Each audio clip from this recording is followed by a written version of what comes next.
Hello बच्चों, welcome to my YouTube channel JS classes maths by Hemant sir पर आप सभी लोगों का स्वागत करता हूं। उम्मीद है बच्चों आप सब लोग स्वस्थ होंगे, स्वस्थ रहें, मस्त रहें, पढ़ाई करते रहें।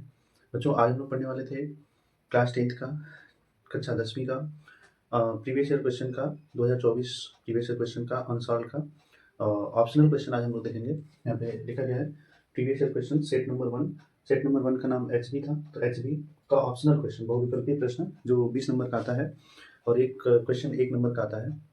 बहुत ईजी होता है, अगर आप चाहेंगे तो वो 20 नंबर आप पूरा में पूरा ला सकते हैं।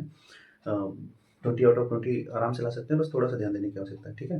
तो आज हम लोग सेट नंबर 1 का वही 20 क्वेश्चन को देखेंगे, ठीक है। तो आइए हम चलते हैं। हमारा आज का पहला क्वेश्चन है, इसमें लिखा है एक त्रिघात बहुपद के अधिक से अधिक शून्यकों की संख्या होगी। अधिक से अधिक शून्यकों की संख्या होगी। क्योंकि देखिए ये ऑप्शनल क्वेश्चन है ना, तो इसमें ऑप्शन दिया हुआ है, इसमें 4 ऑप्शन दिए हुए हैं, ए, ठीक है, बी, सी और डी। इसमें पहला ऑप्शन दिया हुआ है 4, दूसरा दिया हुआ है 3, फिर 2 और 1, ठीक है। तो आज का जो हमारा पहला क्वेश्चन है बच्चों, उसमें लिखा है कि एक त्रिघात बहुपद के अधिक से अधिक जीरोज, माने शून्यकों का मतलब होता है जीरोज की संख्या होगी। कितनी संख्या होती है त्रिघात बहुपद में? तो ध्यान दीजिएगा कि इसमें अगर रैखिक बहुपद होता है ना, जैसे अगर कोई रैखिक बहुपद है, ठीक है, रैखिक बहुपद का मतलब है कि वो ax plus b equal to 0 है, तो इसमें पावर मैक्सिमम 1 होता है। रैखिक बहुपद में मैक्सिमम पावर कितना होता है? 1 होता है। तो इसके शून्यक हमेशा 1 होंगे। पावर में जितना होता है शून्यकों की संख्या उतनी होती है। यहाँ पे पावर 1 है तो इसमें शून्यक की संख्या कितनी होगी? 1 होगी। वैसे ही अगर हम द्विघात बहुपद की बात करते हैं, है ना, द्विघात बहुपद किसे कहते हैं? एक ऐसा बहुपद होता है जिसमें चर राशि की अधिकतम घात 2 होती है ना। ये द्विघात बहुपद में अधिकतम घात जितना है चर राशि का, उसके उतने शून्य क्या हल होंगे। तो इसमें अगर शून्य पूछेगा द्विघात बहुपद में तो 2 होता है। उसी तरीके से अगर हमसे पूछेगा त्रिघात बहुपद हमारा होता है ax³ plus bx² plus cx plus d equal to 0, जिसमें मैक्सिमम पावर कितना होता है? 3 होता है। तो अगर इसमें हमसे शून्य पूछा है तो शून्य हम कितना लिखेंगे? 3 लिखेंगे। कहने का मतलब ये है कि मैक्सिमम चर राशि की जितनी अधिकतम घात होती है, अधिकतम घात, हालांकि चर राशि की घात ये भी है, ये भी है, यहाँ पे भी है ना, तो जो उसमें सबसे ज्यादा घात होगा वही उसका शून्यक होगा। तो यहाँ पे एक घात था, तो रैखिक बहुपद का शून्यक 1 होता है। उसका शून्यक का मतलब होता है उसका सोल्यूशन कितना होगा, हल कितना होगा, या x के कितने वैल्यू निकल के आएंगे। तो रैखिक बहुपद में x का केवल एक वैल्यू निकल के आता है, तो इसका एक शून्यक होता है। द्विघात बहुपद में x का 2 वैल्यू निकलता है, इसलिए इसके 2 शून्यक होते हैं। त्रिघात बहुपद में जिसके इसके 3 घात होते हैं मैक्सिमम, तो इसके 3 शून्यक होते हैं, ठीक है। तो शून्यकों की संख्या कितनी होगी? 3। तो यहाँ पे पूछा था एक त्रिघात बहुपद के अधिक से अधिक शून्यकों की संख्या क्या हो सकती है, तो ऑप्शन में मतलब 1 2 3 4 दिया था, हमारा ऑप्शन नंबर बी सही होगा, ठीक है। तो और इसमें एक बात का ख्याल रखिएगा कि जितना घात वाला बहुपद होता है उसके शून्यक उतने होते हैं। जैसे 4 घात वाला बहुपद होगा, चतुर्थघाती बहुपद, तो इसके 4 शून्यक होंगे। पंचघाती बहुपद होगा तो इसके 5 शून्यक होते हैं, ठीक है। जितना मैक्सिमम पावर होगा किसी भी बहुपद का, तो उसके उतने हल या शून्यक होते हैं, ठीक है। तो आई थिंक ये समझ में आ गया होगा आप लोग को। तो आपको एग्जाम में क्या करना है, ऐसे टिक नहीं लगाना है। एग्जाम में आपको ऑप्शन है, एग्जाम में आपको टिक नहीं लगाना है। एग्जाम में जो भी ऑप्शन आपका सही होगा उसके नीचे उसको कलर करना है, फिल करना है। जैसे यहाँ ए है, बी लिखा है, सी लिखा है, डी लिखा है। यहाँ पे हमारा ऑप्शन जैसे बी सही है, तो यहाँ पे छोटा छोटा गोला बनाया होगा, आपको सीट मिलेगा वहाँ पे कलर करने के लिए। तो जैसे ऑप्शन बी सही है पहले का, है ना, ये पहले क्वेश्चन का ऑप्शन बी सही है, तो हम यहाँ पे बी को कलर कर लेंगे। पेन से कर लेना, पेंसिल से कर लेना, ठीक है। उसमें निर्देश में लिखा होता है, तो आप एक बार उसको अच्छे से पढ़ लेना और उसको ऐसे अच्छे से कलर करके छोड़ देना। ध्यान रखना होता है कि जो आप कलर कर रहे हो तो इस गोले से बाहर ऐसे फैला ना रहे। जितना ये गोला है उस गोले के बराबर ही हमें इसमें भरना होता है, ठीक है। तो इससे ये पता चल जाता है कि पहले का आंसर बी सही है, तो वो कंप्यूटर द्वारा चेक होता है। तो जल्दी से जैसा आप कलर किए होगे, और ध्यान रखना इसको अधूरा कलर नहीं करना है, जैसे तो ऐसे ऐसे कलर करके इसको छोड़ना नहीं है, ठीक है, ये गलत माना जाएगा। और या तो फिर जैसे ऐसे गोला बना है वहाँ पे, तो जब आप इसको कलर करने जा रहे हो तो एक बात का यही ध्यान रखना, कलर करते करते ऐसे बड़ा मत बना देना, उसको बाहर तक नहीं जाना चाहिए। जितना उसकी बाउंड्री है उसकी बाउंड्री तक ही रखना है आपको, ठीक है। एग्जाम में इस तरीके का कोई गलती नहीं करिएगा। हाँ, ऐसा भी गलती नहीं करिएगा, ये भी गलत है। ऐसा भी गलती नहीं करिएगा कि जैसे गोला दिया है आप इसमें टिक निशान लगा दिए, है ना। आपको वहाँ कलर करना होगा। और एक बार आप जब भी आपको मिलेगा वो पेपर, तो उसमें निर्देश लिखा होता है, तो सारा निर्देश एक बार अच्छे से आप पढ़ लीजिएगा, ठीक है। उसके अकॉर्डिंग आप काम करिएगा। चलिए हम आते हैं क्वेश्चन नंबर 2 पे, ठीक है। आइए क्वेश्चन नंबर दूसरा है, संख्या 140 का अभाज्य गुणनखंड होगा, है ना। यहाँ लिखा है संख्या 140 का अभाज्य गुणनखंड होगा, अभाज्य गुणनखंड होगा। तो आइए देखते हैं, इसमें ऑप्शन दिया हुआ है, 4 ऑप्शन में फिर दिया है ए, बी, सी और डी, ठीक है। 4 ऑप्शन में पहला ए का जो वैल्यू है वो दिया है 2 × 5 का स्क्वायर कितना दिया है 7, फिर सेकंड का है 2 × 7 × 5 और जो थर्ड ऑप्शन है 2 का स्क्वायर × 5 × 7 है ना, और फोर्थ ऑप्शन है 2 का स्क्वायर × 5 × 7 का स्क्वायर, ठीक है। तो हमसे पूछा है 140 का अभाज्य गुणनखंड, है ना। तो आइए हम इसको कैसे सॉल्व करेंगे। तो पहले 140 का हमें अभाज्य गुणनखंड निकालने के लिए इनका फैक्टर करना होगा, गुणनखंड करना होगा, ठीक है। तो पहले 2 से कट करेंगे तो 2 7 14, फिर 0 उतार देंगे, फिर 2 से कट करेंगे 2 3 6, 1 बचा, 2 5 10, फिर 5 से काट लेंगे तो 5 7 35, फिर 7 से काटेंगे तो 7 1 7। तो 140 को हम क्या लिख सकते हैं, इसके कितने गुणनखंड आए, ये आया 2 × 2 × 5 × 7। तो ये 2 हमारा 2 बार है तो इसको हम 2 का स्क्वायर × 5 × 7 लिख देंगे। तो ये हमारा ऑप्शन में ढूंढेंगे कि कहाँ पे है। तो 2 का स्क्वायर × 5 × 7, ये ऑप्शन नंबर हमारा सी से हो जाएगा, ठीक है। उम्मीद है ये क्वेश्चन भी आपको अच्छे से समझ में आ गया होगा। अब हम आते हैं अगले क्वेश्चन पे। नेक्स्ट क्वेश्चन है हमारा तीसरा नंबर। आज का तीसरा क्वेश्चन है, यहाँ पे लिखा है कि भाज्य, ठीक है, भाजक, भाज्य भाजक भागफल एवं शेषफल, कह रहा है भाज्य भाजक भागफल एवं शेषफल में संबंध होगा, में संबंध होगा, ठीक है। और ऑप्शन नंबर यहाँ पे ए, बी, सी और डी, ये 4 ऑप्शन दिया है। पहला क्या है, भाज्य बराबर, है ना।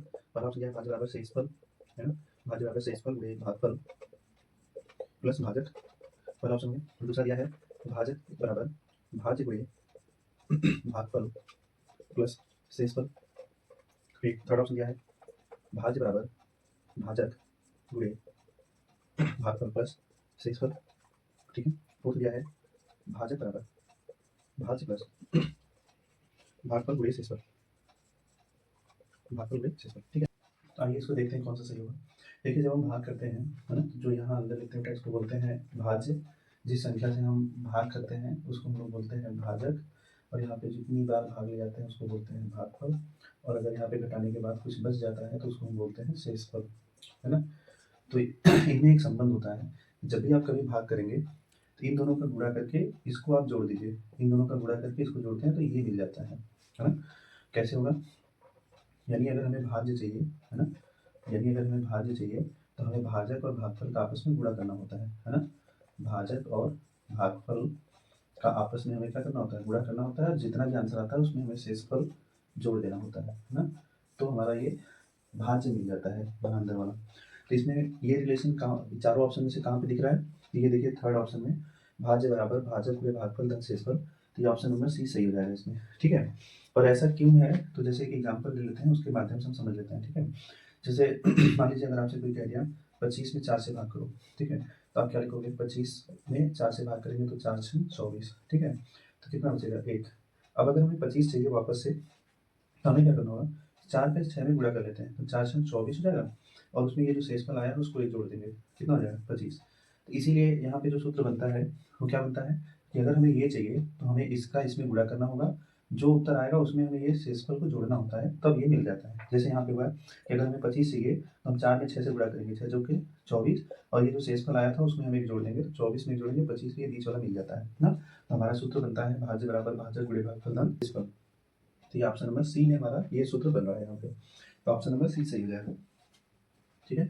हम आगे बढ़ते हैं क्वेश्चन नंबर 4 की तरफ। अब आते हैं हम लोग, क्वेश्चन नंबर हमारा 4 है, ठीक है। वह है रैखिक समीकरण, है ना, रैखिक समीकरण x + 2y + 5, x + 2y + 5 = 0 तथा -3x - 6y + 1 = 0 के युग्म युग्म का हल होगा। तो हमें ये बताना है कि ये दोनों जो रैखिक समीकरण लिखा है इसका और इसका हल कैसा होगा। तो यहाँ पे हमें 4 ऑप्शन दिए हैं, ए, बी, सी और डी। यहाँ पे पहला ऑप्शन में लिखा है अद्वितीय हल होगा, है ना, और दूसरा ऑप्शन दिया है कि इसका 2 हल होगा, तीसरा ऑप्शन लिखा है अपरिमित रूप से, है ना, अपरिमित रूप से अनेक हल होगा, है ना, और चौथा ऑप्शन लिखा है कि उपयुक्त में से कोई नहीं, ठीक है। चौथा ऑप्शन लिखा है उपयुक्त, मैंने ऊपर जितना भी ऑप्शन दिया है ना उसमें से कोई नहीं। आइए देखते हैं उसको कैसे करेंगे, ठीक है। मैंने दिया है दोनों रैखिक समीकरण, ये 2 चर में रैखिक समीकरण। रैखिक मतलब होता है पावर 1, जैसे यहाँ चर राशि यहाँ 1 है, यहाँ भी 1 है, तो ये सब रैखिक बहुपद समीकरण है, ठीक है ना। 2 चर में रैखिक समीकरण है। तो पहले हम यहाँ लिखेंगे x + 2y + 5 = 0। सबसे पहले हम इसका तुलना, है ना, a1x + b1y + c1 = 0 से करेंगे, है ना, से इनका तुलना कराएंगे तो देखिए यहाँ x की प्लेस x है, a1 की वैल्यू कितनी आएगी 1, फिर यहाँ b1 की वैल्यू कितनी आएगी 2, c1 की वैल्यू कितनी आएगी 5, उसी तरीके से एक दूसरे वाले समीकरण का भी तुलना हम कराते हैं, -3x -6y है ना प्लस 1 इक्वल टू 0 का तुलना अगर हम a2x है ना प्लस b2y प्लस c2 बराबर 0 से अगर हम इसका कंपेयर कराएंगे, तुलना कराएंगे तो a2 बराबर कितना आएगा -3 और b2 बराबर कितना आएगा, b2 की जगह क्या है -6 है और c2 बराबर कितना होगा 1 होगा 1 होगा है ना। फिर उसके बाद हम लोग क्या करते हैं, उसके बाद हम a1 अपान a2 निकालेंगे। तो a1 की वैल्यू 1 है, a2 की वैल्यू -3 है, तो 1 अपान -3 या इसी को हम -1 अपान 3 भी लिख सकते हैं, ठीक है। फिर हम निकालेंगे b1 अपान b2 क्या होगा, तो b1 अपान b2 निकालने के लिए हम लोग देखेंगे वैल्यू क्या है, b1 की वैल्यू 2 है, b2 की वैल्यू -6 है, 2 बटा -6 है तो इसको काटेंगे तो 1 2 2 3 6 3 -1 बटा 3 हो गया। फिर हम c1 अपान c2 की वैल्यू निकालेंगे, तो c1 की वैल्यू 5 है और c2 की वैल्यू 1 है, तो 5 बटा 1 हो जाएगा यानी 5 होगा, ठीक है। तो हम यहाँ पे ये देख पा रहे हैं कि a1 अपान a2 की वैल्यू और b1 अपान b2 की वैल्यू आपस में इक्वल है, लेकिन c1 अपान c2 की वैल्यू बराबर नहीं है ना। तो हम यहाँ से लिखेंगे a1 अपान a2 बराबर है किसके, b1 अपान b2 के, लेकिन ये c1 अपान c2 के बराबर नहीं है ना। तो ये कंडीशन किसका कंडीशन होता है, ये कंडीशन होता है समांतर का कंडीशन होता है ना, ठीक है। समांतर यानी ये दोनों रेखाएं जो लिखा है, ये दोनों रेखा क्या होगा समांतर हुआ एक दूसरे के, और जब दो रेखाएं एक दूसरे के समांतर होते हैं तो इनमें कोई भी उभयनिष्ठ बिंदु नहीं बनता है। जब कोई उभयनिष्ठ बिंदु नहीं बनता है तो इनका कोई भी हल नहीं होता है ना। तो इसका क्या होगा इसका कोई हल नहीं है ना। तब ऑप्शन में ढूंढेंगे कि कोई हल नहीं है कहाँ पे है ना। देखिए अद्वितीय है तो ये तो खत्म, दो हल खत्म, अपरिमित रूप से अनेक हल खत्म, क्योंकि इसमें कोई हल नहीं बनेगा। अगर ऑप्शन में कहीं है तो उपयुक्त में से कोई नहीं इसका सुटेबल आंसर होगा। सुटेबल का सही आंसर इसका क्या होगा, उपयुक्त में से कोई नहीं, इन तीनों में से कोई भी आंसर नहीं है, जबकि इसका रियल आंसर क्या होना चाहिए कि कोई हल नहीं होगा, ठीक है। अच्छा, आपको लग रहा होगा कि ऑप्शनल क्वेश्चन में इतना लंबा चौड़ा क्यों किया है, तो आप एग्जाम में जब करना तो ध्यान से आपको ये सारी चीज़ें मैं बताया हूँ, खाली ये A1 B1 C1 और A2 B2 C2 की वैल्यू आप यहाँ से निकाल सको, ठीक है। नहीं अगर आप डायरेक्ट करना चाहते हैं तो यहीं पे देख लीजिए A1 का वैल्यू 1 है और A2 का वैल्यू -3 है, तो -1 अपान 3 हो गया है ना। फिर यहाँ पे 2 है और -6 है तो 2 बाई -6 हो गया। फिर यहाँ 5 है और यहाँ 1 है तो 5 बाई 1 हो जाएगा, ठीक। फिर क्या करेंगे -1 अपान 3, यहाँ पे काटेंगे तो इसको भी -1 अपान 3 और यहाँ पे 5। तो ये देखो ये दोनों आपस में बराबर नहीं है, लेकिन ये दोनों इक्वल है, यानी A1 अपान A2 B1 अपान B2 बराबर है, लेकिन C1 अपान C2 बराबर नहीं है। तो ये कब कंडीशन होता है, आपने पढ़ा होगा कि ये समांतर की कंडीशन होता है कि जब दो रेखाएं एक दूसरे के एकदम समांतर हो, और जब दो रेखाएं एक दूसरे के समांतर होती हैं तो उनमें कोई भी उभयनिष्ठ बिंदु नहीं होता है। जब कोई उभयनिष्ठ बिंदु नहीं होता है तो उसका कोई हल नहीं होता है, ठीक है ना। तो हम आगे बढ़ते हैं नेक्स्ट क्वेश्चन की तरफ। ये क्वेश्चन नंबर 5 पूछा है कि समांतर श्रेणी, ठीक है, समांतर श्रेणी -5, -1, -3, -7, डॉट डॉट डॉट का समांतर समांतर होगा। इसमें समांतर पूछा है, ऑप्शन 7 दिया है इसमें A, B, C और D। इसमें चार ऑप्शन के पास ऑप्शन दिया है 1, फिर 2, फिर 3 एंड 4। आइए देखते हैं इसका क्या आंसर होगा। आइए देखते हैं अपना। देखिए समांतर श्रेणी एक ऐसी श्रेणी होती है जिनके दो पदों के मध्य अंतर हर जगह समान होता है और उसी को हम समांतर बोलते हैं, ठीक है। दो पदों के मध्य जो समान अंतर होता है वही हमारा समांतर होता है। तो इन और हम अंतर हमेशा सेकंड वाले पद में से फर्स्ट वाले पद को माइनस करके, या थर्ड वाले पद में से तीसरे पद में से दूसरे पद को माइनस करके, या चौथे पद में से तीसरे पद को माइनस में करके निकालते हैं, ठीक है। तो आप किसी भी दो पदों के मध्य अंतर निकाल लेना, लेकिन ध्यान ये रखना होता है कि बाद वाली संख्या में से पहली वाली संख्या को घटाते हैं। जैसे -1 है, इसमें से हमें घटाना होगा इसको -5 को, ठीक है। तो यहाँ पे -1 और ये माइनस माइनस प्लस 5 हो जाएगा, तो 5 में से 1 गया कितना 4। तो ये ऑप्शन नंबर डी हमारा क्या होगा, सही हो जाएगा। तो आप किसी भी दो संख्या के मध्य अंतर निकाल सकते थे। जैसे यहाँ पे है 3 है, इसमें से घटाना है किसको, -1 को। तो जब हम ये माइनस अंदर ले जाएंगे या ब्रैकेट हटाएंगे तो ये माइनस माइनस क्या हो जाएगा, प्लस हो जाएगा, तो 3 1 4 हो जाएगा ना। वैसे ही यहाँ पे अगर हम अंतर निकालेंगे, जैसे 7 - 3 करेंगे तब हमारा डायरेक्ट आंसर 4 आ जाएगा। तो हर जगह 4 ही आएगा, तो हमारा ऑप्शन नंबर डी क्या होगा, सही हो जाएगा। क्वेश्चन नंबर 6 है कि द्विघात समीकरण कितना का विविधीकरण होगा, है ना। तो लिखा है द्विघात समीकरण ax square plus bx plus c बराबर 0 का विविधीकरण है, ठीक है। ऑप्शन दिया है, चार ऑप्शन लिखा है ए बी सी और डी। पहला है बी स्क्वायर माइनस 2ac, ठीक है। दूसरा है बी स्क्वायर प्लस 4ac, फिर थर्ड है बी स्क्वायर माइनस 4ac और फोर्थ है बी स्क्वायर प्लस 2ac, ठीक है। तो देखिएगा अगर कोई भी द्विघात समीकरण A x square plus B x plus C बराबर 0 के रूप में है तो उसका विविधीकरण को हम लोग डी से शो कराते हैं, है ना, जो इस द्विघात समीकरण के मूलों की प्रकृति या लक्षण को बताता है ना। और डी बराबर फार्मूला होता है बी स्क्वायर माइनस 4ac। ये हमसे फार्मूला ही डायरेक्ट पूछ लिया था। यहाँ पे बी स्क्वायर माइनस 4ac, यहाँ ऑप्शन नंबर सी में दिख रहा है, तो हमारा ऑप्शन नंबर सी सही हो जाएगा। ठीक है, इसको याद कर लीजिएगा कि द्विघात समीकरण ax square plus bx plus c बराबर 0 का जो विविक्तिकर होता है उसको d से शो करते हैं और d का मान जो होता है वो होता है b स्क्वायर माइनस 4ac। ठीक है, चलिए हम आगे बढ़ते हैं अगले क्वेश्चन की तरफ। अगला क्वेश्चन है 7वां नंबर। ठीक है, 7वां नंबर पूछा कि दो बिंदुओं के बीच की दूरी हो, दो बिंदु दे दिया है ना, लिखा है दो बिंदुओं 2, 3 तथा 4, 1 है ना के बीच की दूरी क्या होगी, है ना। ये निर्देशांक ज्यामिति का है, दो बिंदुओं के बीच की दूरी का सूत्र होता है, उसी सूत्र पे ये क्वेश्चन हम लगा देंगे। ठीक है, यहाँ a का वैल्यू क्या है 2, b का वैल्यू क्या है 2√2, c का वैल्यू है 2√3 और d का वैल्यू है 3। आइए देखते हैं किसका आंसर क्या होगा। देखिए जब दो बिंदु देता है तो पहले बिंदु को हम x1 y1 मान लेंगे और दूसरे बिंदु को x2 y2 मान लेंगे, है ना। तो दूरी सूत्र का प्रयोग होता है, दूरी सूत्र होता है d बराबर x2 माइनस x1 का whole square plus y2 minus y1 का होल स्क्वायर। तो बस इसको वैल्यू पुट करना है, इसमें सॉल्व करना है। तो देखिए x2 माइनस x1, तो x2 की वैल्यू 4 है, x1 की वैल्यू 2 है, तो 4 माइनस 2 का whole square, y2 minus y1 है तो 1 माइनस 3 का होल स्क्वायर। तो यहाँ पे देखिए 4 माइनस 2 2 होगा, 2 का स्क्वायर और 1 माइनस 3 कितना होता है -2, तो -2 का square.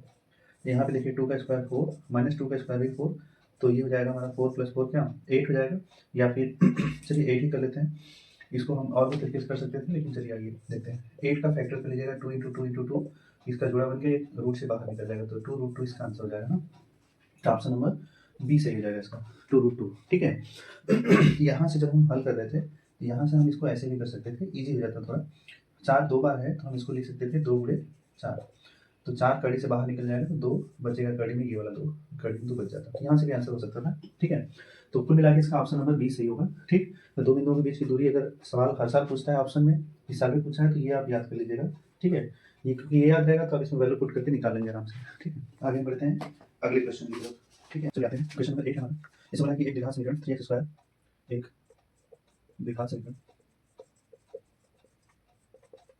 3x square minus 12x plus m बराबर 0 के मूल बराबर है, के मूल बराबर है, तो m का मान क्या होगा ये पूछा है, m बराबर क्या होगा, है ना। तो m का मान है, तो आइए हम लोग इसका देखते हैं ऑप्शन क्या है। इसका ऑप्शन ए बी सी और डी, 4 ऑप्शन है। इसमें ऑप्शन नंबर ए दिया है 4, बी दिया है 7, 9 और 12। ठीक है, कह रहा है कि अगर बराबर है तो यम का मान बताना है। देखिए द्विघात समीकरण का जो मूलों का लक्षण होता है विविक्त पर डी पे डिपेंड करता है, जो अभी हम लोग पढ़े थे। डी बराबर हम लोगों ने पढ़ा था कि बी स्क्वायर माइनस 4ac होता है, और ये कह रहा है कि अगर इसके मूल बराबर हैं, जब मूल बराबर होता है तो बी स्क्वायर माइनस 4ac का मान हमारा 0 के बराबर होता है। ठीक है, अब हम यहाँ से यहाँ से पहले हम इसका तुलना, जो हमारे पास समीकरण लिखा है 3x square minus 12x plus m बराबर 0 का तुलना हम किसके साथ कराएंगे, द्विघात समीकरण का जो व्यापक रूप है ax square plus bx square plus c बराबर 0। देखिए x square plus bx plus c बराबर 0 से हम इसका क्या करेंगे, कंपेयर कराएंगे, तुलना कराएंगे। तुलना कराएंगे तो देखिए a की जगह पे क्या है 3 है, तो a इक्वल टू 3 हो गया, b की वैल्यू कितनी है -12 है, तो -12 हो जाएगा, c की वैल्यू क्या है m। अब हम ये सारा वैल्यू a b और c का वैल्यू उठा के इसमें पुट कर देंगे। ठीक है, तो बी स्क्वायर है तो -12 का स्क्वायर हो जाएगा, है ना, -4 इंटू ए का वैल्यू 3 है और सी का वैल्यू m है, तो 3 इंटू m बराबर 0 हो जाएगा। तो 12 -12 का स्क्वायर तो हो जाएगा 144, फिर ये -4 दिया 12 m बराबर 0, तो ये देखो उठा माइनस में उधर जाएगा क्या प्लस में, तो 12 m बराबर 144, तो m बराबर 144 बटा कितना 12, तो 12 से कट कर लेंगे तो 12 बार में कट जाएगा, तो m बराबर कितना आएगा 12, तो m का मान कितना हो जाएगा 12, ऑप्शन नंबर डी सही हो जाएगा। ठीक है, अब हम आगे बढ़ते हैं अगले क्वेश्चन की तरफ। क्वेश्चन हमारा इसका 9 नंबर है ना। 9 नंबर में है कि एक समबाहु त्रिभुज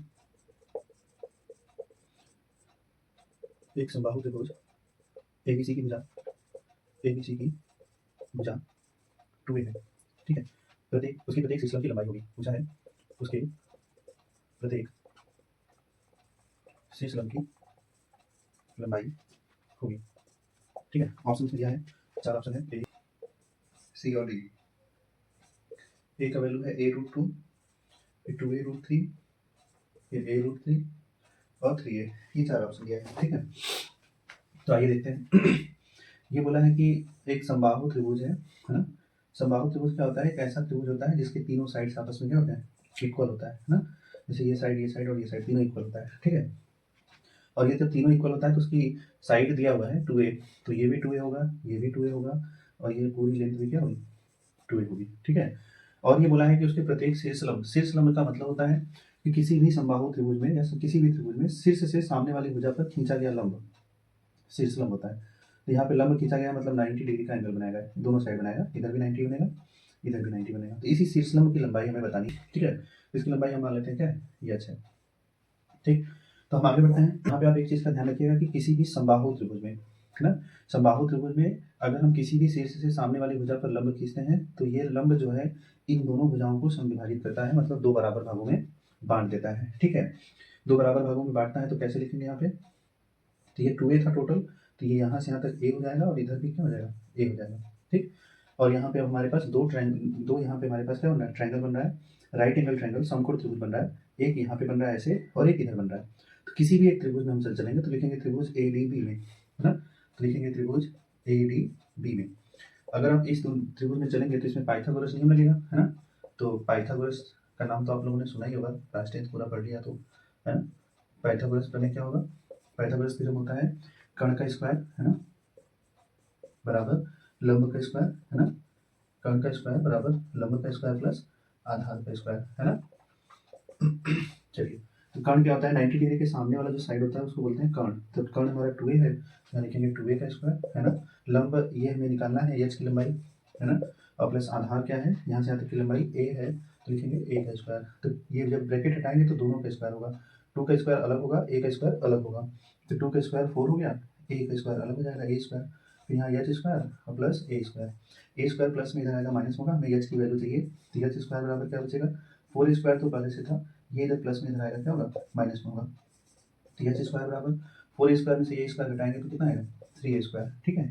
तो ये स्क्वायर हटाएंगे तो उधर रूट लगेगा, तो h इक्वल टू कितना होगा, अंडर रूट में 3a स्क्वायर, है ना। तो अब आगे देखिएगा क्या होगा, h इक्वल टू क्या होगा, ये a स्क्वायर रूट से बाहर निकल जाएगा क्योंकि स्क्वायर में है, पूर्ण वर्ग है तो बाहर निकल जाएगा, रूट 3 रह जाएगा अंदर में, इसका वैल्यू हो जाएगा a रूट 3। इसके शीर्ष लंब की लंबाई कितनी होगी, a root 3, option number C सही हो जाएगा इसका, ठीक है। उम्मीद है समझ में आया होगा, आप इसको अच्छे से नोट कर लीजिए। हम आगे बढ़ते हैं अगले क्वेश्चन पे।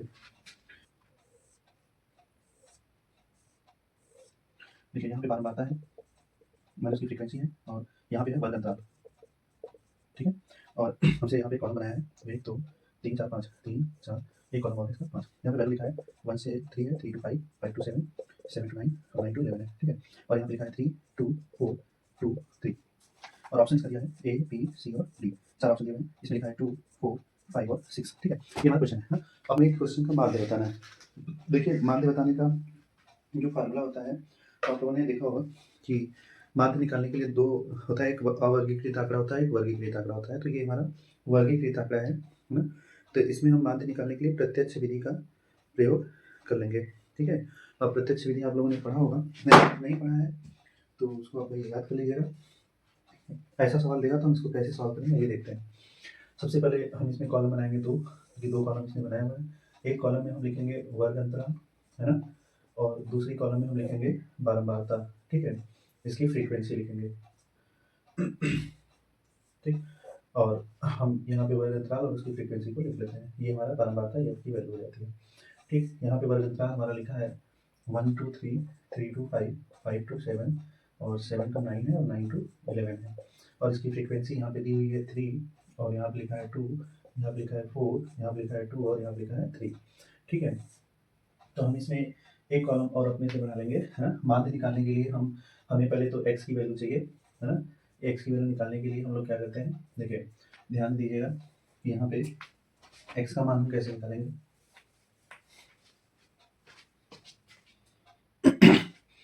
ठीक है, आइए देखिएगा यहाँ पे हम x का मान कैसे निकालेंगे, है ना। x का मान निकालने के लिए हम लोग क्या करते हैं, ये जो इधर लिखा होता है ना, इधर के सारे नंबर जो लिखे हैं वर्ग अंतराल के, इनको हम बोलते हैं निम्न सीमा। क्या बोलते हैं, निम्न सीमा, है ना। और इसको हम लोग बोलते हैं क्या, उच्च सीमा, ठीक है। तो जो x का मान हमें निकालना होता है, डाटा का मान, है ना, तो इसको हम लोग बोलते हैं वर्ग जो हमारा वर्ग अंतराल है, ये हमारा वर्ग चिन्ह है। x का मान क्या निकालते हैं, लिखते हैं निम्न सीमा प्लस उच्च सीमा, है ना, बटा 2, ये हमारा सूत्र होता है। सूत्र को छोड़िए, आप इतना ध्यान दीजिए बस कि इन दोनों को जोड़ के आधा कर लेते हैं। 3 1 4 का आधा कितना, 2, फिर 5 3 8 का आधा 4, ऐसे 7 5 12 का आधा 6, है ना। तो 2 2 का अंतर था तो इसमें भी 2 2 का अंतर लगा के लिख देते हैं, 2 4 6 फिर 8 फिर 10, x की वैल्यू निकल गई। अब हम आगे निकालेंगे f इंटू एक्स। क्यों ऐसा हम क्यों कर रहे हैं, क्योंकि माध्य निकालने का जो प्रत्यक्ष विधि का फार्मूला होता है वो होता है सिग्मा एफ एक्स अपान सिग्मा एफ होता है, ठीक है।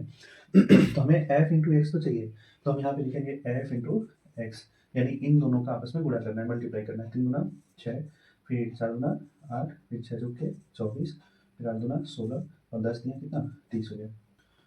देखिए कितना, ठीक है। फिर हमें यहाँ समीशन का मतलब होता है कि योगफल, है ना, यानी हमें इनका योगफल निकालना है। तो sigma summation f x equal to कितना हो जाएगा। तो यहाँ पे देखिए क्या होगा, ऐड कर दीजिए 30 10 40, है ना, 30 10 40 20 60, 60 और 10 70, 70 78 74 हो गया, है ना, 78 6 84,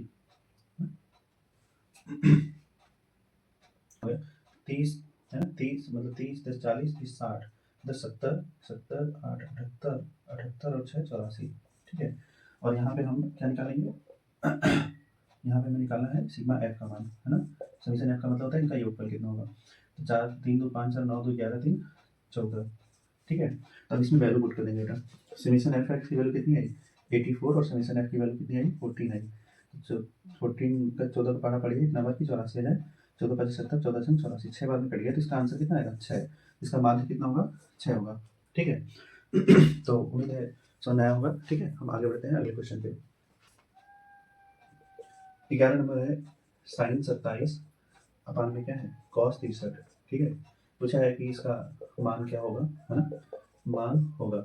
इसमें भी 4 ऑप्शन दिया है ना, ए बी सी और डी। 4 ऑप्शन में पहला दिया है 1, फिर -1, फिर 0, फिर 1/2। पूछा इसकी वैल्यू क्या होगी। देखिए हम एक बात आप लोग को पहले ही बोले थे कि साइन और कॉस अगर एक साथ है ना, यहाँ 27 है, साइन और अगर कॉस एक साथ है और इन दोनों का सम अगर 90 आ रहा है ना, तो इसका सीधे सीधे आंसर 1 होगा ना। लेकिन ऐसे कैसे होता है और ये देखते हैं। तो हम यहाँ लिखेंगे साइन 27 को हम क्या लिखेंगे 90 माइनस 63, क्योंकि देखिए 90 में से अगर 63 घटाएंगे, 10 में से 3 गया कितना 7, फिर 8 में से 6 गया 2, तो 27 था। 27 को हम 90 माइनस 63 तो लिख ही सकते हैं, और नीचे कॉस 63 है। तो साइन 90 माइनस थीटा ये फर्स्ट क्वाड्रेंट में आता है, और 90 माइनस थीटा क्या होगा कॉस थीटा। तो कॉस 63 अपान में क्या कॉस 63, दोनों सेम सेम है, कैंसिल होकर 1 हो जाएगा। इसका ऑप्शन नंबर पहला सही हो जाएगा, ठीक है। तो उम्मीद है समझ में आया होगा। तो हम आगे बढ़ते हैं अगले क्वेश्चन। देखिए क्वेश्चन नंबर 12 लिखा है हमारे पास, यदि cos a बराबर √3/2 हो तो sin 2a का मान क्या होगा, sin 2a का मान होगा। तो आइए देखते हैं, इसमें ऑप्शन दिया है पहला ए बी सी और डी। ऑप्शन नंबर पहला दिया है ए का 1, फिर 0, फिर 1/2 और √3/2। तो आइए देखते हैं। देखिए यहाँ पे दो तरीके से इसको सॉल्व कर सकते हैं हम लोग। पहला हमारा तरीका है सीधे सिंपल तरीका, हम बता रहे हैं cos a इक्वल टू √3/2 है, तो हमें ये विचार करना है, ये सोचना है cos कितने की वैल्यू √3/2 होता है ना। तो हम लिखेंगे cos 30 की वैल्यू होती है ना। तो यहाँ से अगर हम कंपेयर कराएंगे तो a की वैल्यू कितनी आ गई 30, ठीक है। यहाँ a की जगह पे क्या है 30 है, तो a की वैल्यू 30 लिख देंगे। तो हमें sin 2a का मान बताना था, तो हम a की वैल्यू यहाँ पे भी 30 रखेंगे। तो sin 2 इंटू a की वैल्यू 30, तो ये हो जाएगा sin कितना sin 60 की वैल्यू। sin 60 की वैल्यू कितना होती है √3/2 होता है। यहाँ ऑप्शन नंबर डी से हो जाएगा, ठीक है।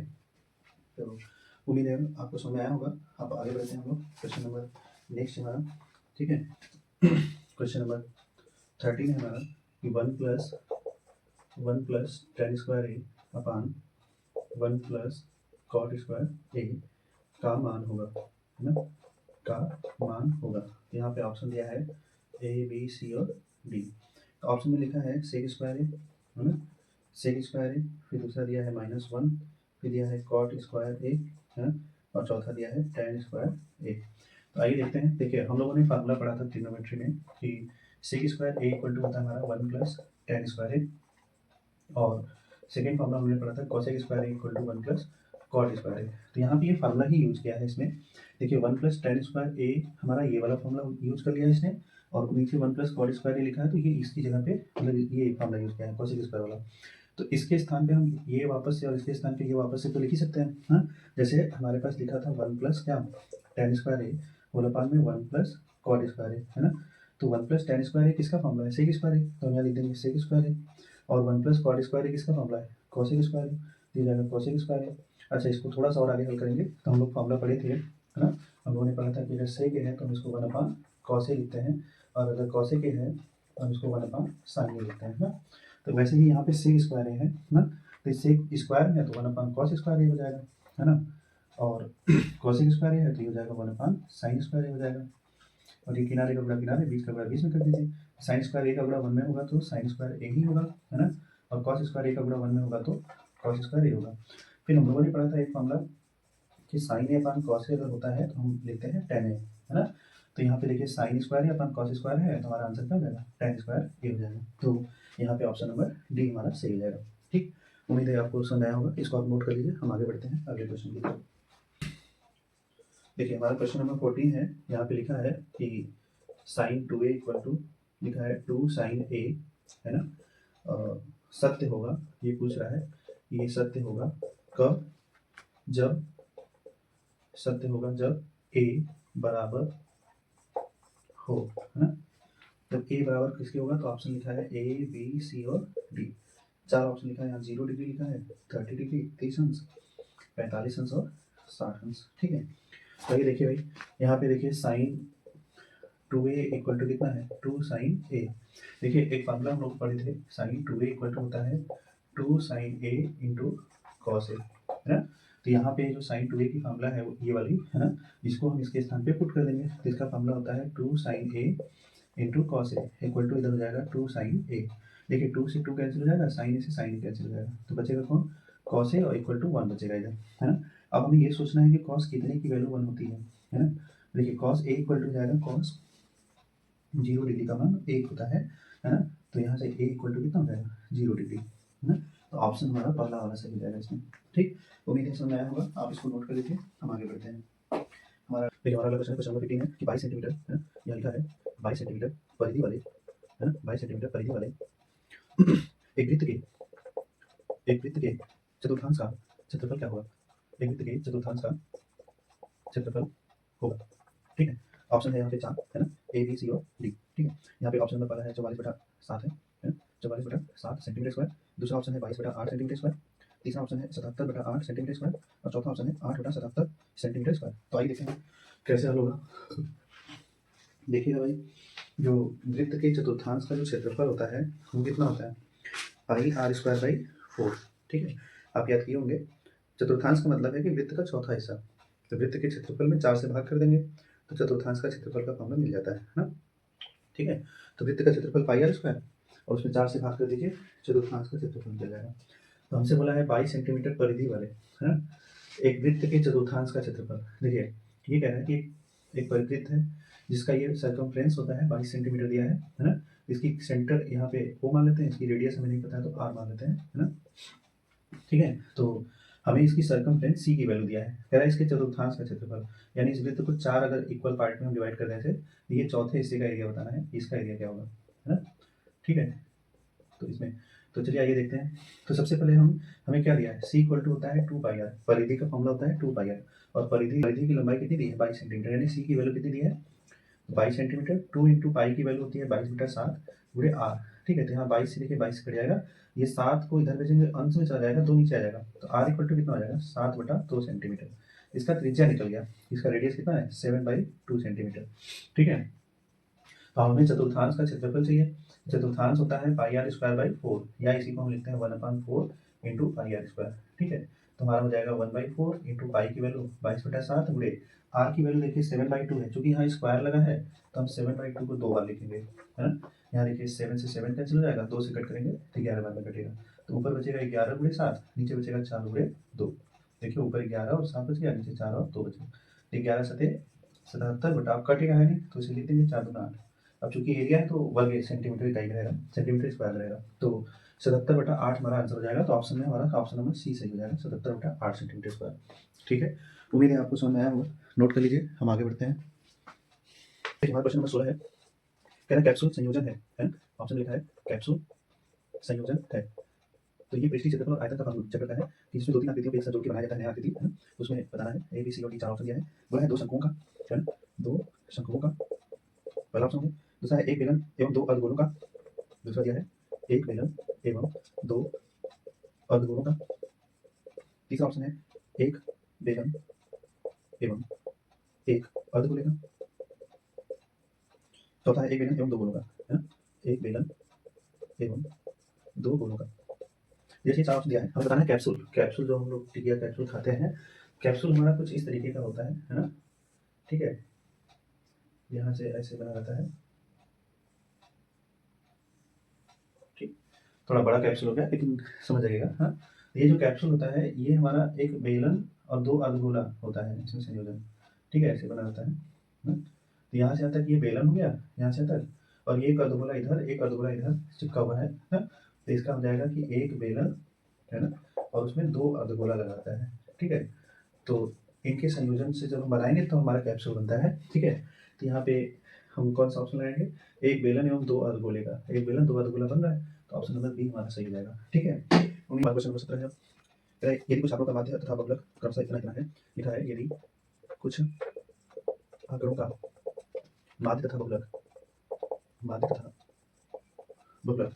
क्रमशः 32 तथा 35 है, उनका माध्यक होगा, ठीक है? तो ऑप्शन नंबर ए है, बी है, सी है और डी है। हमारे पास 4 ऑप्शन है और पहला आंसर दिया है 30, 31, 32 और 33, ठीक है? बेटा एक बात का ख्याल रखिएगा, ये आपका 2024 के हर एक सेट में इस वाले ये वाला क्वेश्चन, इस टाइप का क्वेश्चन हमें दिया था। तो इसमें अगर आप एक फार्मूला याद कर लेते हैं तो आपका 1 नंबर लगभग फिक्स हो जाता है, ठीक है? तो देखो फार्मूला क्या होता है, इसका फार्मूला होता है बहुलक बराबर, है ना? बहुलक बराबर 3 गुणे माध्यिका, बहुलक बराबर 3 गुणे माध्यिका माइनस 2 गुणे माध्य, ठीक है? ये होता है। अब इसमें देखिए माध्य और बहुलक दिया है, तो माध्य पहले लिखा है तो माध्य का पहला आंसर है 32, तो माध्य के पास लिखेंगे 32 और हमसे क्या पूछा है माध्यक, या माध्यक को ही हम लोग माध्यिका बोलते हैं, ठीक है? तो 3 गुणे माध्यिका, माध्यिका में निकालना है, माइनस 2 गुणे माध्य, देखिए कितना दिया है 32 और बहुलक कितना दिया है, बहुलक बाद में लिखा तो बहुलक की वैल्यू 35 बाद में लिखेंगे यहाँ 35। ये 32 गुना 64, ये बेटा माइनस में इधर आएगा प्लस में जाएगा और बचेगा कौन इधर 3 गुणे माध्यिका बचेगा या माध्यक बचेगा, बराबर हो जाएगा 35, ये अपने ये दोनों 32 गुना 64 उधर जाएगा प्लस में 64, हाँ? तो हम लिखेंगे 3 गुणे माध्यक बराबर कितना, इनको जोड़ लीजिए 5 4 9 6 3 9, अभी 3 से कट कर लेंगे तो 3 3 9 3 3 9, तो माध्यक या माध्यिका कितना होगा 33 हो जाएगा, ठीक है? तो ऑप्शन नंबर डी हमारा क्या होगा सही हो जाएगा। आपको करना क्या है, एक फार्मूला रटना है, याद कर लो, रट लो, कैसे भी कर लो, ये फार्मूला रट लो, इस पे जरूर क्वेश्चन एक बनेगा आपका, ठीक है? मैं जितना बता रहा हूँ इसमें सब इंपॉर्टेंट है, ये हर एक सेट में आया हुआ क्वेश्चन है, मैं आगे में भी सेट कराऊंगा तो उसमें आप चेक कर लेना। तो इस फार्मूले को आप अच्छे से दिमाग में बैठा लो, इनमें 3 चीज है, माध्य है, माध्यिका है, बहुलक है, ठीक है? और इनमें से कोई 2 दे देगा, जैसे इसमें माध्य बहुलक दिया है ना? ये माध्य और बहुलक दे दिया, किसी में बहुलक माध्यिका दे देगा, माध्य पूछ लेगा, है ना? तो इसी तरीके से घुमा फिरा के आंसर आता है, तो इसको आप अच्छे से एकदम बढ़िया से याद कर लीजिए, ठीक है? हम आगे बढ़ते हैं अगले क्वेश्चन की तरफ। हमारा क्वेश्चन, चलिए क्वेश्चन नंबर 18 में है, बोला है कि निम्नलिखित बारंबारता सारणी का बहुलक वर्ग है ना? ठीक है, बोला है निम्नलिखित बारंबारता सारणी का बहुलक वर्ग है, ठीक है? बहुलक वर्ग है नहीं होगा, ठीक है? हमसे पूछा है कि इनमें से कौन सा होगा, ऑप्शन देखिए दिया है इसमें, 4 ऑप्शन दिया है ए बी सी और डी। तो पहला ऑप्शन लिखा है यहाँ पे कि 20 to 25, दूसरा ऑप्शन है 15 to 20, है ना? तीसरा है 10 to 15, चौथा है 5 to 10 और यहाँ पे हमें सारणी लिखा हुआ है, बनाया हुआ है, ठीक है? यहाँ पे ये सारणी देखिए कैसे बनाएंगे, यहाँ पे कॉलम में लिखा है वर्गंतराल, है ना? तो इसमें लिखा है वर्गंतराल और दूसरा में लिखा है बारंबारता, है ना? तो आइए देखते हैं, वर्गंतराल हमारा 0 से 5 है, 25 तक गया है ना? 0 से 5, फिर 5 से 10, फिर 10 से 15, फिर 15 से 20, फिर 20 से 25, है ना? मैक्सिमम 25 तक गया इसमें। और जिसकी बारंबारता दिया है वो दिया है 8 7, ठीक है? 18 19 और 6, ठीक? चलिए, तो हमें क्या बताना है इसमें, ऊपर देखिए क्वेश्चन में लिखा है ना? क्वेश्चन में लिखा है निम्नलिखित बारंबारता सारणी का बहुलक वर्ग, है ना? देखिए बहुलक वर्ग क्या होता है, बहुलक में जैसे अगर कोई डाटा नॉर्मल दिया है, तो उस डाटा का बहुलक क्या होता है, जो सबसे अधिक बार आया होता है उसमें, हाँ? तो यहाँ पे जैसे अगर वर्गंतराल के साथ आया है तो हमें ये चेक करना है कि किस वर्गंतराल का बारंबारता सबसे ज्यादा है ना? जिस वर्गंतराल की बारंबारता सबसे ज्यादा होगी उसी को हम बोलते हैं बहुलक वर्ग, ठीक है? तो ये बारंबारता है, ये सबसे ज्यादा इसमें कौन है 19 है, तो इसके जो बहुलक वर्ग होगा वो 15 से 20 होगा, ठीक है? तो हमारा बहुलक वर्ग यहाँ पे क्या पूछा था, बहुलक वर्ग, तो हम लिखेंगे बहुलक वर्ग हमारा क्या होगा 15 से 20। बहुलक वर्ग आप इतना ध्यान रखना कि जिस वर्ग की बारंबारता सबसे अधिक होगी उसी वर्ग को हम बहुलक वर्ग बोलते हैं। तो सबसे अधिक बारंबारता 19 था, इसका वर्गंतराल 15 से 20 था, तो यही हमारा बहुलक वर्ग है, तो ऑप्शन नंबर बी सही हो जाएगा 15 से 20, ठीक है? चलिए हम आगे बढ़ते हैं, अगले क्वेश्चन, क्वेश्चन नंबर 19 है हमारा। चलिए सेकंड लास्ट क्वेश्चन है 19 नंबर, कह रहा है दो पासों को एक साथ उछालने पर, लिखा है दो पासों को एक साथ उछालने पर दोनों पासों पर प्राप्त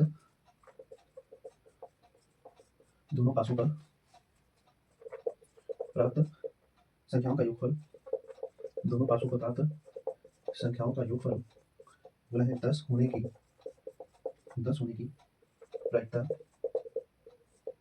होगी। ठीक है, ऑप्शन दिया है 4 इसमें, ए बी सी और डी दिया है। पहला ऑप्शन है 1/12, पहला ऑप्शन है 1/12, फिर दूसरा ऑप्शन है 1/6, फिर है 1/4, फिर है 1/8। ठीक है, तो ये चारों ऑप्शन यहाँ पे दे दिया। तो आइए देखते हैं इसको हम, है ना। क्वेश्चन में बोला है कि दो पासों को एक साथ उछालने पर, देखिए हमने पढ़ा था पासा, जब पढ़े थे हम लोग, है ना। तो पासा में देखिए कुल परिणाम निकालने का जो सूत्र होता है ना, पासा में कुल परिणाम निकालने का जो सूत्र होता है 6 की पावर n होता है ना। तो जहाँ n हमारा पासों की संख्या होती है, जहाँ n हमारा पासों की संख्या होती है, तो यहाँ पे पासों की संख्या कितनी है, देखिए दो पासों को फेंका जा रहा है ना। तो यहाँ पे n का मान क्या लिखेंगे, यहाँ पे n का मान 2 होगा। जब n का मान 2 होगा तो यहाँ 6 की पावर 2 यानी 36। कुल परिणाम कितने होंगे, 36 परिणाम होंगे। तो 36 परिणाम में देखिए होगा कौन कौन सा, है ना। तो 36 परिणाम को हम क्या करते हैं, यहाँ पे बना लेते हैं फटाफट ना। हालांकि आपको एग्जाम में ऐसे इतना आराम से नहीं करना है ना। एग्जाम में आपको बहुत जल्दी जल्दी ये सारे रिजल्ट बनाने होंगे। ठीक है, तो 1 2 3 4 5 एक कॉलम और हमें बनेगा। ठीक है, 6। इसमें दो पासा है तो एक पहले पासा को मान लेते हैं, दूसरा पासा इधर मान लेते हैं। ये पहला पासा, ये दूसरा पासा, फिर पहला पासा दूसरा पासा मान लेते हैं। ये पहला पासा दूसरा पासा, पहला और दूसरा पासा, इसमें भी पहला और दूसरा पासा हो गया। ठीक, टोटल कितने रिजल्ट हैं, 36 हैं। तो 36 रिजल्ट में पहले पासे पर हर बार एक आता है, जैसे एक एक, दूसरे पे चेंज होता रहता है, लेकिन पहला वाला फिक्स हो जाता है, एक एक एक दो ना। फिर ऐसे ही 1 3, ठीक है, फिर ऐसे ही 1 4, है ना। फिर ऐसे ही 1 5 और 1 6। ठीक है, ये हमारा पहला पासा फिक्स हो गया है। ठीक, ये हमारा ऐसे बन जाएगा। ये हम आपको समझाने के लिए कर रहे हैं, हालांकि एग्जाम में आपको ऐसे एकदम आराम से इतना नहीं करना है। फिर दूसरे बात में क्या होता है, दूसरी बात कि हर बार 2 आएगा, फिर इधर का चेंज होता रहता है, 1 2 3, इधर 2 फिक्स हो जाता है इस लाइन में। तो 2 2 2, फिर 2 3, फिर 2 4, फिर 2 5, फिर 2 6, फिर ऐसे इधर 3 फिक्स हो जाएगा। तो 3 1, 3 2, 3 3, 3 4, 3 5, फिर 3 6, फिर 4 1, 4 2, 4 3, 4 4, 4 5 और 4 6, फिर 5 फिक्स हो जाएगा। तो 5 1, 5 2, 5 3, 5 4, 5 5 और 5 6, फिर 6 फिक्स हो जाएगा। तो 6 1, है ना, फिर 6 2, 6 3, 6 4, 6 5 और 6 6। ठीक है, तो ये हमारे 36 परिणाम हो गए। देखिए 6 इसमें है, 12 3 18 24 24 36 36 36 परिणाम हो गए टोटल। ठीक, अब इसमें हमसे क्या पूछा है, दो पासों को फेंकते हैं तो कुल 36 परिणाम बनते हैं। जब हमने 36 बना लिए, दोनों पासों पर प्राप्त संख्याओं का योगफल 10। तो देखिए जब हम ऐसा क्वेश्चन आता है तो यहाँ पे ऐसे जब तिरछा जोड़ेंगे ना, तो यहाँ पे योगफल 2 आएगा। देखिए 1 + 1 कितना आता है, 2। ऐसे जोड़ेंगे तो 2 1 3, 1 2 3, यहाँ योगफल 3 आएगा। यहाँ 3 1 4, 2 2 4 और 3 1 4, यहाँ योगफल 4 आएगा। देखिए 4 1 5, 3 2 5, 2 3 5, 4 1 5, तो यहाँ पे सबका योगफल कितना आएगा, 5 आएगा। ऐसे ही यहाँ पे योगफल कितना आ रहा है, 6 आ रहा है। यहाँ पे योगफल कितना आ रहा है, 7 आ रहा है ना। और यहाँ पे योगफल कितना आएगा, 8 आएगा। हमेशा इसलिए बता रहे हैं ना, क्योंकि अभी तो 10 पूछा है, फिर आगे चल के कुछ और भी पूछ सकता है ना। तो आप इसको देख लीजिए, 9 आ गया, यहाँ पे 10 आ रहा है, तो हमसे योगफल 10 है पूछा था। यहाँ पे 11 आएगा उल्टा योगफल, और यहाँ पे क्या आएगा, 12। तो हमसे मेन क्या पूछा था, 10। योगफल 10 आने की प्रायिकता क्या होगी। तो योगफल 10 के लिए कितने कितने कंडीशन बन रहे हैं, एक 4 6, एक 5 5 और एक 6 4 ना, 3 कंडीशन बनेंगे। तो जो प्रायिकता की फार्मूला होता है बेटा, पीई, है ना, प्रोबेबिलिटी की जो फार्मूला होती है वो होता है favourable outcome upon total outcome, है ना, माने अनुकूल परिणाम बटा में कुल परिणाम। तो कुल परिणाम तो कितने हैं, 36, और दोनों पासों पर आए अंकों का योगफल 10 आने की फेवरेबल आउटकम यानी अनुकूल परिणाम कितने हैं, 1 2 और 3। यहाँ लिखेंगे 3, तो इसको कट कर लेंगे, 3 एकम 3, 3 36, तो 1/12 इसका आंसर हो जाएगा, है ना। तो दोनों पासों पर आए अंकों का योगफल 10 आने की प्रायिकता कितनी होगी, 1/12। तो हमारा पहला ऑप्शन क्लियर हो जाएगा, 1/12। ठीक है, तो उम्मीद है कि ये आपको समझ आया होगा। हम आगे बढ़ते हैं अगले क्वेश्चन पे। हमारा आज का लास्ट क्वेश्चन है 20 नंबर। 20 नंबर बोला है कि एक पासे को एक बार फेंकने पर, है ना, एक पासे को एक बार फेंकने पर सम संख्या प्राप्त होने की प्रायिकता। बोला है सम संख्या प्राप्त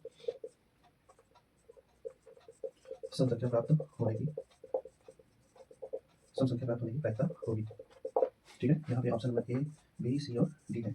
ऑप्शन नंबर ए में है 1/4, ऑप्शन नंबर बी है 1/3, ऑप्शन नंबर सी है 1/2 और ऑप्शन नंबर डी है 1/6। हमें बताना है कि कौन सा सही होगा। देखिए बेटा, फिर पासा अगर आ गया है ना, एक पासा है कोई दिक्कत नहीं, दो पासा आएगा कोई दिक्कत नहीं। हाँ, आपको इतना ध्यान रखना है कि पासा से संबंधित जब हम क्वेश्चन पढ़े थे तो उसमें कुल परिणाम के लिए हमने सूत्र पढ़ा था, है ना। इसका कुल परिणाम का सूत्र क्या होता है, अभी हमने पढ़ा था 6 की पावर n होता है ना। और जहाँ n हमारी पासों की संख्या होती है, n क्या होता है, पासों की संख्या होती है ना। तो यहाँ पे n का मान कितना होगा, चूंकि एक पासा है तो n का मान 1 होगा। जब n का मान 1 लिखेंगे तो 6 की पावर 1 यानी 6। कुल परिणाम कितने हो गए, 6। वो 6 परिणाम होंगे कौन कौन से, तो पासा भाई फेंकते हैं जब आप, तो 6 परिणाम कौन कौन जाते हैं, 1 आएगा, 2 आएगा, 3 आएगा, 4 आएगा, 5 आएगा और 6। ये हमारे 6 आउटकम होते हैं, 1 2 3 4 5 6। पासे पे 6 तक लिखा होता है भाई। जब हम पासा फेंकते हैं है ना, तो हमारा पासा पासा पे हमारे कितने अंक लिखे रहते हैं, 6 अंक लिखे रहते हैं, है ना। ऐसे करके यहाँ जैसे 1 लिखा है, फिर ऐसे 2 है ना, 4, फिर ऐसे 5 लिखा है, फिर इसके नीचे 2 ऐसे बना रहता है सब, है ना। तो 6 परिणाम हमारे हमारे पास आते हैं, कुल परिणाम 6 हो गए। अब इसमें बोला है कि इसको जब फेंकते हैं एक बार, फेंकने पर तो सम संख्या प्राप्त होने की प्रायिकता। तो सम संख्या कौन कौन सा है, 2 है, 4 है, 6 है ना। तो इसका अनुकूल परिणाम कितना होगा, तो इसका अनुकूल परिणाम हो जाएगा 2 4 6, यानी सॉरी 2 4 6। तो सम संख्या कितने हो गए, 3, है ना। और कुल परिणाम कितने होते हैं, 6 है, ठीक है ना। कुल परिणाम 6 है। तो प्रायिकता जो होती है ना, उसका जो फार्मूला होता है वो होता है अनुकूल, है ना, परिणाम, फेवरेबल आउटकम अपान में टोटल आउटकम यानी कुल परिणाम। तो अनुकूल परिणाम देखिए 3 है, कुल परिणाम 6 है, तो 3/6 होगा, 3 एकम 3, 3×6 तो 1/2 हो जाएगा इसका आंसर। तो इसमें ऑप्शन नंबर सी सही हो जाएगा, है ना, हमारा 1/2। ठीक है, तो आज के लिए इतना ही, है ना। अब हम मिलते हैं बेटा नेक्स्ट क्लास में, है ना। उम्मीद है आप लोगों को ये सब अच्छे से समझ आ गया होगा। कोशिश करिएगा कि ये 2024 का सेट नंबर 1 है ना। कोशिश करिए कि 20 क्वेश्चन जो हमने कराया है, ये 20 क्वेश्चन आपका अच्छे तरीके से बन जाए ना। आप इसको 1-2 बार आराम से देख लीजिएगा, सब बन जाएगा इसमें का। आगे का जो सेट नंबर 2 है, 3 4 5 6 7 7 सेट है 2024 का, ऐसे 2023 का भी 7 सेट होगा। तो हम कोशिश करेंगे कि 2024 और 23 दोनों बना दें। तो अभी 2024 में स्टार्ट है, पहला सेट था ये। तो उम्मीद है आपको ये सेट नंबर 1 अच्छे से समझ में आया होगा, ठीक है। तो बेटा आज के लिए इतना ही, ठीक। मिलते हैं हम लोग नेक्स्ट क्लास में। तो वीडियो में इतना देर तक बने रहने के लिए आप लोगों का धन्यवाद। और अगर वीडियो अच्छी लगे तो दोस्तों के साथ शेयर करें, चैनल को सब्सक्राइब कर लें, बेल आइकन को प्रेस कर दें, ताकि अगर हम नया वीडियो अपलोड करें तो आप तक नोटिफिकेशन या मैसेज चला जाए, ठीक है। ज़्यादा से ज़्यादा इसको शेयर कर दीजिए बच्चों अपने दोस्तों के साथ, ठीक है। चलते हैं, मिलते हैं बच्चों नेक्स्ट वीडियो में। धन्यवाद, जय हिंद, जय भारत।